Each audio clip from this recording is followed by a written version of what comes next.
తెలుగులో ఫ్రీడమ్ ఏమంటాము? స్వేచ్ఛ. స్వేచ్ఛ, స్వాతంత్రం అని చెప్తాం. భారతదేశానికి స్వాతంత్రం ఎప్పుడు వచ్చింది? 1947 జూన్ 2. అందులో లోపలే ఉన్నారు. తెలంగాణ కర్ణాటక అడగట్లేదు, భారతదేశానికి అడిగారు. ఎప్పుడు వచ్చింది?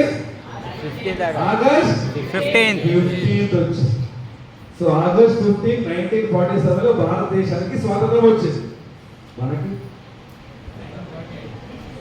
వెతుకుతూనే ఉన్నారు కొంతమంది, ఎక్కడుంది ఎక్కడుంది ఎక్కడుంది. ఆ స్వాతంత్రం ఏంటంటే మనీ ఫ్రీడమ్, టైం ఫ్రీడమ్. ఎవరితో వర్క్ చేయాలని మనమే డిసైడ్ చేయాలి, ఏ టైంలో వర్క్ చేయాలని మనమే డిసైడ్ చేయాలి, ఏ ప్లేస్ లో వర్క్ చేయాలని మనమే డిసైడ్ చేయాలి. ఆ పాయింట్ కోసం మనమందరం కూడా ఈ రోజు వెస్టిలో జాయిన్ అయ్యాం. Yes or no? ఇది ఫస్ట్ పాయింట్. సెకండ్ పాయింట్ వచ్చేసి ఫైనాన్షియల్ సెక్యూరిటీ కోసం మనం అందరం కూడా ఈ రోజు వెస్టిలో జాయిన్ అయ్యాం. సో మీ ప్రకారం ఫైనాన్షియల్ సెక్యూరిటీ అంటే ఏంటి?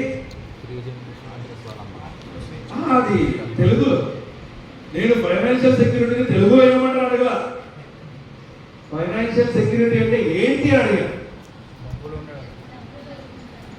డబ్బులు ఉండడం, డబ్బులు ఉంటే ఫైనాన్షియల్ సెక్యూరిటీ అంటే మేడం చెప్పారు డబ్బులు ఉంటే ఫైనాన్షియల్ సెక్యూరిటీ అన్నారు. నా పాకెట్లో 100 రూపాయలు ఉంది సెక్యూరిటీ. అది మెన్షన్ చేయాలి, ఎక్కువగా డబ్బులు ఉండడం అని చెప్పాలి. Okay, next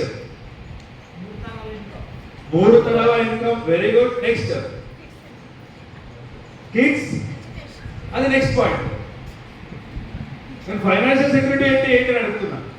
okay, financial security అంటే నేనే మీకు ఆన్సర్ చెప్తా. జస్ట్ ఒక 3 పాయింట్స్ మీకు అర్థం చేపిస్తా. ఫస్ట్ పాయింట్ వచ్చేసి అప్పుడే చాలా మంది చేయకపోతే నేను జాబ్ చేస్తున్నాను, వ్యవసాయం చేస్తున్నాను, షాప్స్ పెట్టుకున్నాను, దాంతో పాటు నాకు దొరికే టైంలో వెస్టీజ్ బిజినెస్ చేస్తున్నాను కొంతమంది చేతులు.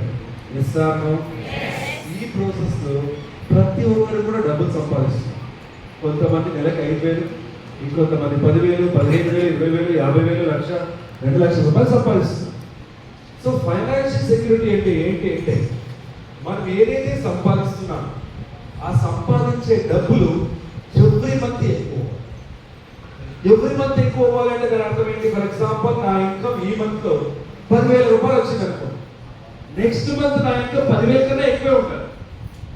సార్ 10,000